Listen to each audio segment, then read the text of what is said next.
Introduction. See this lake. Earlier this was a tourist spot. Now people avoid coming here. What is responsible for it? Yes, it is the foul-smelling polluted water of the lake. Objectives. At the end of this lesson, you'll be able to define water pollution, describe the sources of water pollution, describe the harmful effects of pollution, discuss the measures of pollution prevention. Water is an essential part of human, animal, and plant life. Living things cannot live without water. It is said that life originated in water and gradually shifted to land. But the connection and importance of water still remains the same. Water is essential for every living organism to grow and flourish. Look at these activities. What is common in these activities? Yes, you are correct. All these activities highlight the uses of water. We know that 70% of the Earth's surface is covered with water, and it is the most precious natural resource on our planet. Do you know from where this water comes? It comes from natural sources like lakes, rivers, and oceans, industries, and other waste from cities and towns.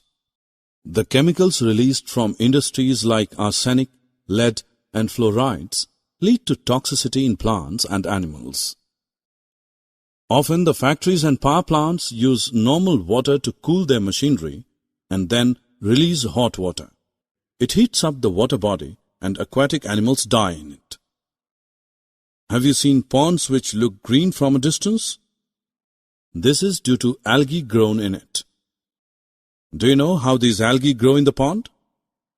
During rainfall, large amount of fertilizers get washed from the fields and fall on the ponds and rivers.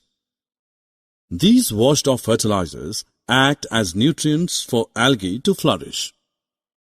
When these algae die, they serve as food for the decomposers like bacteria. Bacteria use up most of the oxygen in the water, and as a result, the fish and other aquatic animals die due to lack of oxygen. Also, people bathe, wash clothes, and defecate in the rivers and ponds. They also throw garbage, flowers, and non-biodegradable polythene bags into the river.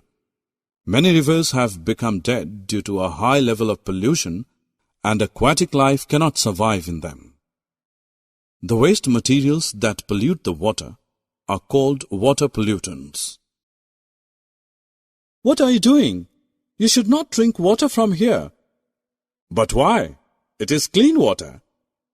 Water that looks clean may still have disease-carrying microorganisms and dissolved impurities which can cause illness. Really? Yes, you should drink purified water to stay safe. Water which is suitable for drinking is called potable water. Water can be made safe for drinking. Can you tell why we boil water before drinking? Because boiling kills the harmful microorganisms present in the water. Another method of purifying water is chlorination. It is a chemical method. It is done by adding chlorine tablets to the water.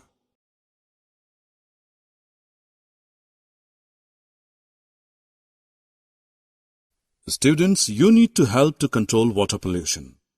These are some simple ways.